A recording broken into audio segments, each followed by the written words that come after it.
Este es el mundo que hoy por hoy manejamos en la ingeniería aplicada. ¿Qué quiere decir? El análisis puede ser estático o puede ser dinámico, ¿no? Desde que tenemos el tema del sismo tan latente al día de hoy, se habla bastante de análisis dinámico. Un dato curioso es que sabían que la norma, o el borrador, o la misma guía, no sirve para puentes. Ese documento sirve para edificaciones de varios pisos. Tenemos un ingeniero de la segunda versión de la maestría que él estaba estudiando comportamiento dinámico de puentes y una propuesta para adaptar la norma boliviana. Tema interesante. ¿Escucharon al profesor Jenny Villarreal? Antes venía a dar clases presenciales, ahora solo nos da las clases virtuales. Ahora mismo están pasando con él en la maestría, están haciendo análisis sismoresistente. Después tenemos otro, el profesor Miranda da diseño sismoresistente y lo da como nada, él no se guarda el know-how. Él sí hace diseño sismoresistente. Pero bueno, por ejemplo, una vez cuando Villarreal estaba por acá dando clases antes de la pandemia, nos pusimos a charlar con ingenieros que tenían mucha experiencia en puentes y comentaba Villarreal también, ¿no? Pero es que la verdad es que ni en Perú los puentes son sismoresistentes, porque las normas por lo general no están pensadas para hacer ese tipo de estructuras. Entonces ahí estuvieron intercambiando criterios y de ahí es que este ingeniero estaba enfocando su tesis de esa manera. Pero bueno, análisis estático dinámico. El alcance puede ser lineal o no lineal. Hoy por hoy el análisis no lineal suena bastante, ¿no? Al menos en las ofertas de posgrado, webinars, cursos de formación continua. Y la verdad es que hoy por hoy sí hacemos análisis no lineal. Generalmente cuando empiezo con esta materia de modalidad virtual, les dejo un cuestionario para que respondan rápido. Y les digo ahí que etiqueten si tuvieron experiencia de hacer análisis no lineal. Y la tendencia es que un 80% suele decir que no tuvo experiencia de hacer análisis no lineal. Y el detalle es que sí. El asunto es que cuando hacemos el proyecto de ingeniería, la no linealidad que hacemos es simplificada. El análisis con efectos P delta es no linealidad simplificada. El cálculo de flechas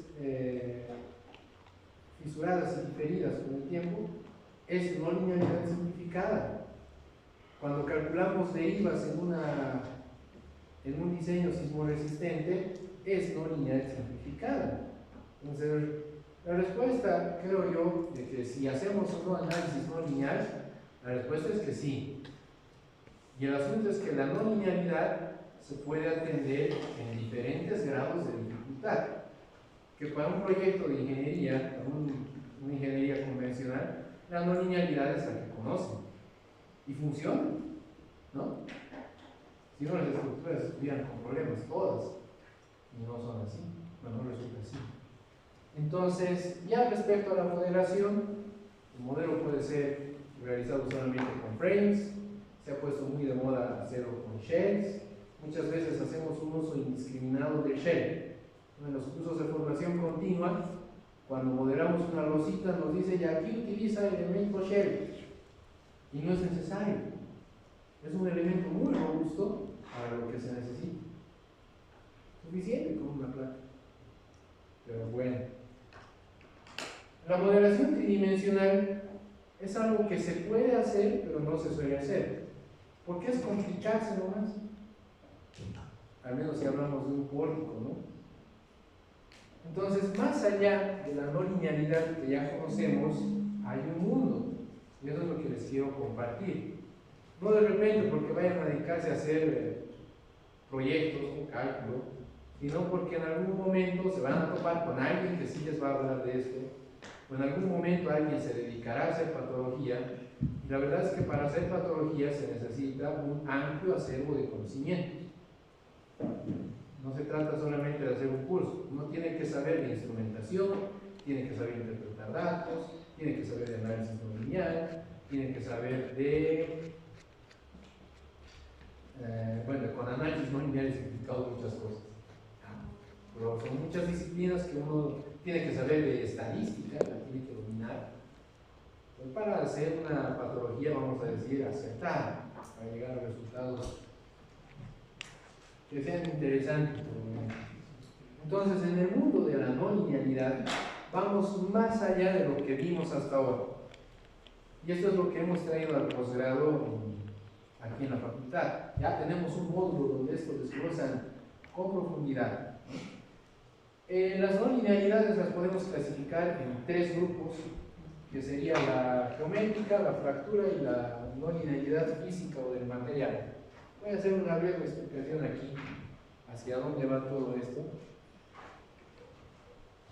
Que perdí el marcador negro que me dieron, así que lo voy a hacer con color. Es el peor color para trazar con.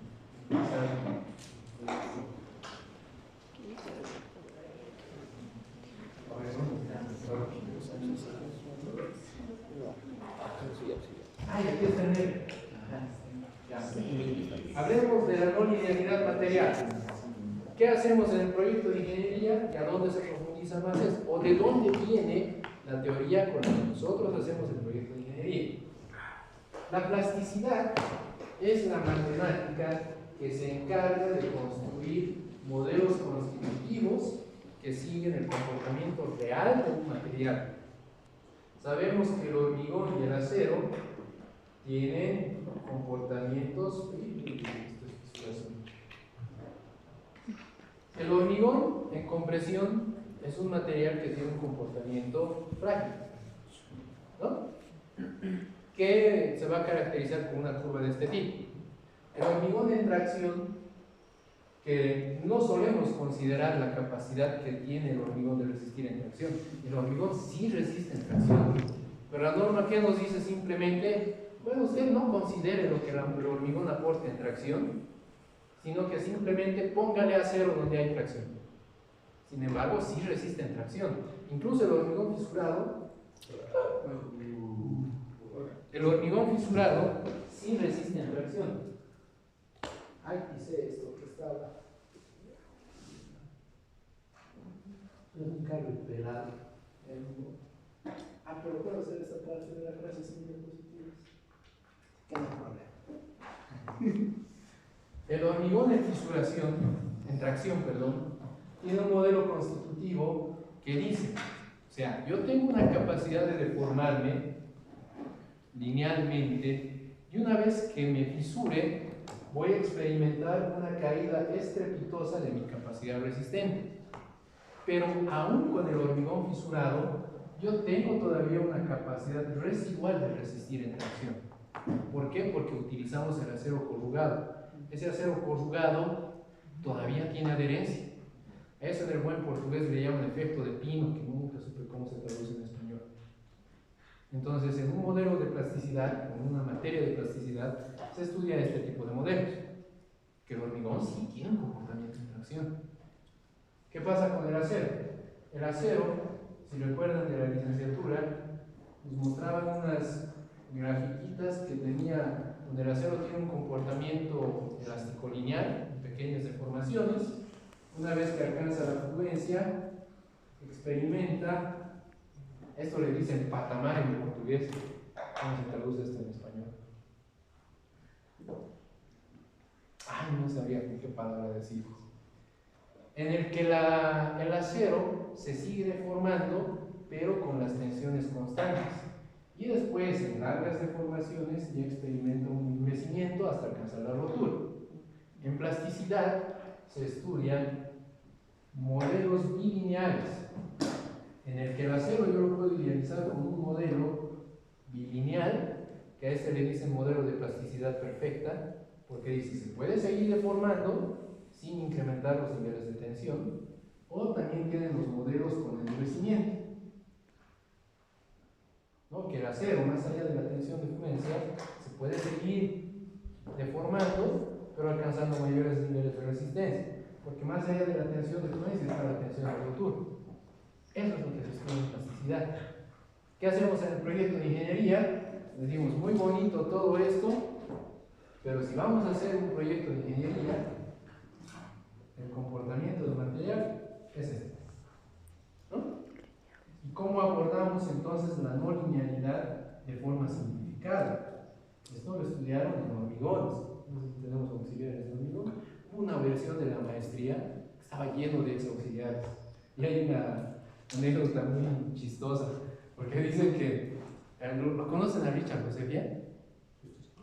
José, él hizo su maestría en México, pues, y alguna vez dio en alguna versión cimentaciones profundas, no en todas, pero en algunas sí ha dado. Y trabajó en el instituto de la UNAM y demás. Dice que un domingo vino a clases con su chamarra de la UNAM, no, un sábado, vino con su chamarra de la UNAM, y al día siguiente toditos con chamarras de auxiliares. Y ahí nos dimos cuenta que era paralelo de ex auxiliares, un montón había. Era del grupo de los municipales, que también eran auxiliares. Bueno, de los municipales. Después ya cuando queríamos hacer trámites, nos ayudábamos a la criollez. Ya. Entonces, ¿cómo simplificamos todo esto de la plasticidad en un proyecto de ingeniería? Bueno, en el modelo del software decimos que el material es elástico-lineal, isotrópico y homogéneo. Lo caracterizamos con un módulo de elasticidad y un coeficiente de Poisson. Que el coeficiente de Poisson ni siquiera es necesario cuando el elemento es unidimensional. Alguna vez alguien hizo cuentitas, es ver las ecuaciones matemáticas. No hay que memorizar las ecuaciones, hay que entender. Y Poisson no siempre es necesario, a no ser que tengan corto. Entonces, en hormigones, ¿qué hacíamos? En hormigones decíamos, bueno, de la resistencia de materiales sabemos o idealizamos que la distribución de tensiones es lineal, pero en el hormigón no es así. En el hormigón, pues tendremos un sector que funciona en compresión, tendrá ese comportamiento no lineal, y más allá de lo que se fisura, no vamos a considerar ese comportamiento, sino que el acero es el que se lleva el equipo a los hombros, ¿no? Entonces, para hacer el proyecto de ingeniería, ¿qué decimos?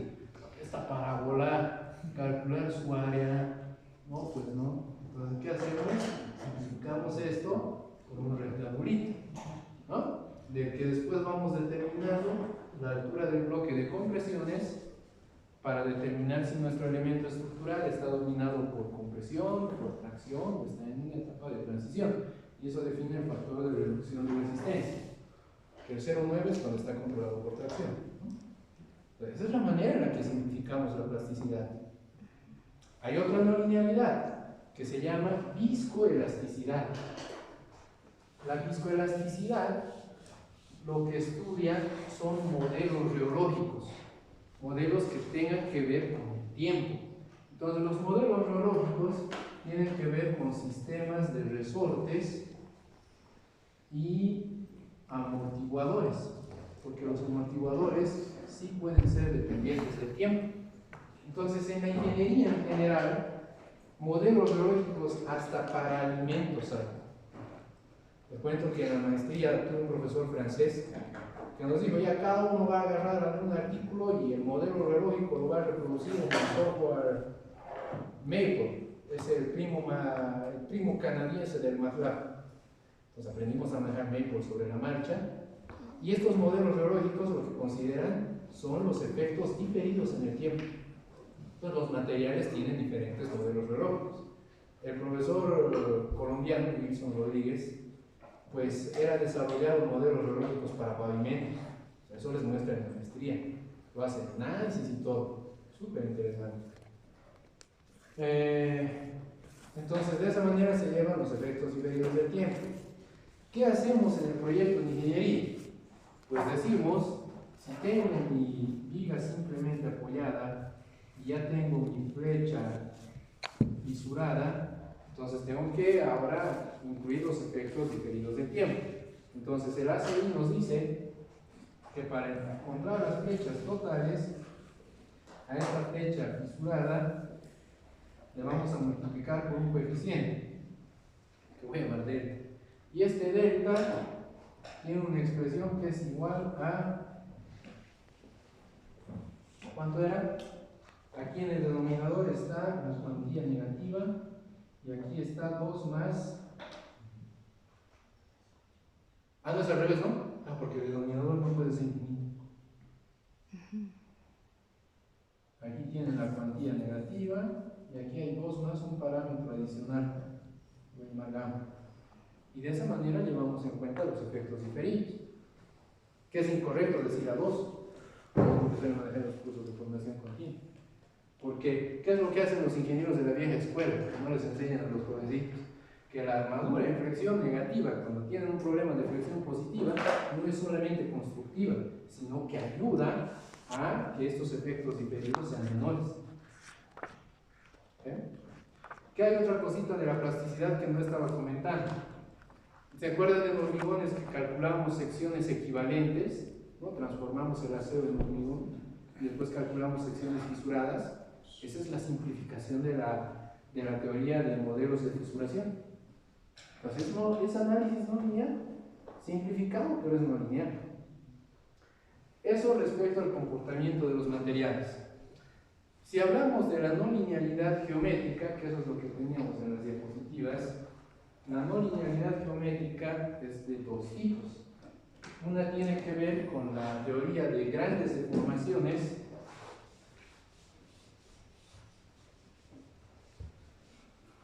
que puede ser contexto. Cuando hacemos un análisis estructural, la viga simplemente apoyada, con carga uniformemente distribuida, las ecuaciones de equilibrio las establecemos en la configuración no deformada. ¿Por qué? Porque estamos asumiendo que las deformaciones son pequeñas y por eso las podemos hacer en esa condición.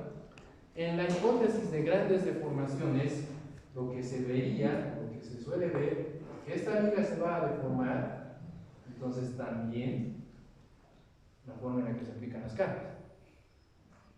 O dicho de otra manera, en una columnita, y aquí viene ya el método de análisis P delta, ¿no? Esa es la simplificación del análisis de grandes deformaciones. En P delta, ¿qué decir? Perdón, en análisis de grandes deformaciones, si tenemos una columna con un bracito que tiene una carga, ¿qué decimos en grandes deformaciones? Esta se deformará de manera que también el punto de aplicación de la carga debería cambiar. Pero en el proyecto de ingeniería no hacemos eso. ¿Qué hacemos? Bueno, esto lo voy a simplificar con un análisis iterativo en el que voy a considerar las posiciones deformadas, ¿no? En un par de iteraciones, 3 o 4 iteraciones es suficiente generalmente, y entonces voy a analizar la estructurita considerando que esta excentricidad puede ir creciendo más hasta que converge, ¿no? Entonces es una no linealidad simplificada, el P delta, de lo que sería grandes desplazamientos. ¿Y cuál es la última? La última es el análisis, la no linealidad se llama estabilidad. La teoría de la estabilidad lo que estudia son condiciones de equilibrio, ¿ya? Es decir, si yo tengo una columna, ¿qué es lo que pasará con esta columnita que está sometida a compresión? La columna se pandea, ¿no? Pero, ¿qué es lo que hacemos en el proyecto de ingeniería? Decimos, esta carga no puede ser mayor a la carga crítica del pandeo, ¿no? Que esa carga crítica del pandeo es pi al cuadrado por la rigidez a fricción dividido entre la longitud efectiva al cuadrado. ¿De dónde viene esta expresión, la carga crítica de Euler? De resolver la ecuación de la línea elástica para una carga de compresión, ¿no? Por esta excentricidad. El momento en la ecuación de la línea elástica la da esta relación, fuerza por brazo. Entonces esto estudiamos en la licenciatura. Entonces en el proyecto de ingeniería vemos que este es el techo. En el análisis por estabilidad se ve que este no es el techo, que en las estructuras hay algunos sistemas estructurales que pueden tener cargas de compresión mayores a esa carga crítica del pandeo. Ahí está la diferencia. Algunos sistemas son estables y otros son inestables. ¿Ya? Entonces no tiene que ver con una matemática. Estas teorías de la no linealidad son teorías que involucran mucha matemática. ¿Se acuerdan de 3.13? En viscoelasticidad, ahí se utiliza. 105 para programar elementos finitos, 2.7 para plasticidad, Entonces, toda la matemática con las que nos masacran, no es que nos hicieron para que lleguen un razonamiento lógico. No. Se estudian, se aplican en los posgrados de artes. No es lo más tranquilo. Sí, eso es lo interesante de darse cuenta después, ¿no? Entonces, más la mecánica de la fractura que ya le expliqué antes, entonces ese es el mundo de análisis no lineal que hay. ¿Ya? Claro, eso yo lo aprendí estudiándolo en una maestría que era muy académica. La maestría que yo estudié no era enfocada a hacer un proyecto de ingeniería, era en investigar. Investigar a un nivel muy interesante. Entonces, con todo eso, cuando volví al país, entré al posgrado, me empecé a involucrar con gente que tiene experiencia. Los ingenieros más antiguos, por lo general, tendían a cuestionarme mucho. Entonces fui descubriendo cosas, aprendiendo, y con los años construí un puentecito entre eso y lo otro. Por eso les explicaba estas simplificaciones. Ha habido unas líneas de investigación que les voy a compartir ahí, que les van a dar datos interesantes, y los modelos que les voy a compartir. Realmente le di valor a mi maestría, que fue muy académica, cuando lo conocí a mi mentor y empezamos a hacer la ingeniería que hacemos. Tiene que ver con toda esa no linealidad. Y al final, así valió la pena. Pero sería interesante que más personas conozcan esto, para que no se hagan las cosas de una manera. ¿Qué pasa en Santa Cruz? Como no estamos grabando la conferencia, les voy a contar. En Santa Cruz hay una empresa gigante, un monstruo, que se llama Incotec. ¿Escucharon de Incotec? Nunca. Incluso organiza cada 2 años un congreso a nivel nacional, el Congreso de Cimentaciones Profundas, ¿no? Que traen eminencias mundiales sobre el tema. Esta empresa de Incotec tenía el monopolio en Santa Cruz. Y el detalle es que ellos regalaban el proyecto, no lo típico que hacen las constructoras. Me adjudica y yo le regalo el proyecto. Entonces ellos hacían los proyectos de cimentaciones profundas con el enfoque que se llama clásico. Con el enfoque clásico sale un montón de pilotos. ¿Ya? Entonces llegó mi mentor, él viene estudiando ya hace más de 10 años el enfoque moderno que le llamamos, que le llaman losas piloteadas. A él le gusta decir losas combinadas con pilotos. Entonces, bajo este enfoque, de buenas a primeras, le rebajamos más de la mitad del número de pilotos a un proyecto. Por eso es que nos fuimos abriendo el campo muy rápido. Entonces, Incotec sabe de estas cosas, ¿no? El heredero llamado a tomar la batuta es un man que tiene mi edad, habla 5 idiomas, tiene ojos azules, y uno un tipo que estudió en México, ¿no? Una maestría 100% pagada. Yo tuve que buscarme la beca. Entonces, bueno, es un contraste. Mario Terceros, Marito Terceros. Este tipo sabe de esto de las losas combinadas con pilotos, el enfoque moderno. Pero a Incotec no le conviene, porque ellos no van a hacer proyectos donde van a ejecutar menos volumen, ¿no? Sería absurdo. Entonces nos estuvieron haciendo la guerra sucia cuando estuvimos entrando en el mercado. No, pero que cómo puede ser esa empresa si todos se mueven en buses, hasta que nos compramos auto.